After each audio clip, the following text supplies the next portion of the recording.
আমরা এই নির্বাচনটাকে একটা আন্দোলনের অংশ হিসেবে নিয়েছি।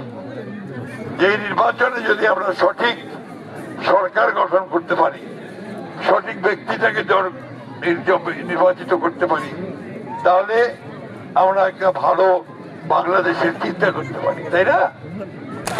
এইবার এই জন্য স্লোগানটা দিচ্ছে যে হিন্দু মুসলমান বেঁধেছে জোট।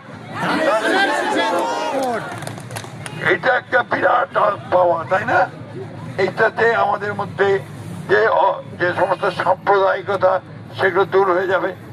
নতুন একটা চিন্তা ভাবনা আসবে যে আমরা ধর্ম যার যার, রাষ্ট্র সবার।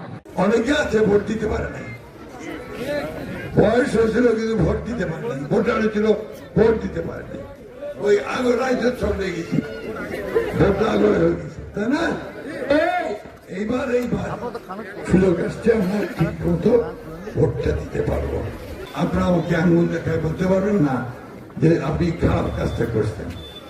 করছি এখন পর্যন্ত মন্ত্রীও ছিলাম, কেউ বলতে পারবেন না যে আমি মন্ত্রী থাকাকালীন সময়ে কারো কাছে একটা চা খাইছি, 2টা টাকা নিচ্ছি, কেউ বলতে পারবে?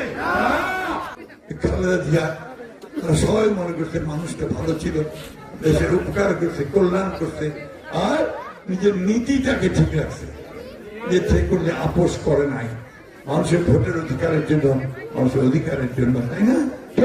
আপনাদের কাছে আমার অনুরোধ যে আমার তো অনেক বয়স হয়ে গেছে, দীর্ঘকাল আমি আপনাদের সঙ্গে কাজ করছি। আজকে ওনার ছেলে হিসাবে আমিও আপনাদের সামনে এসেছি। আপনারা আমাকে আঙুল দেখায় বলতে পারবেন না যে আপনি খারাপ কাজটা করছেন।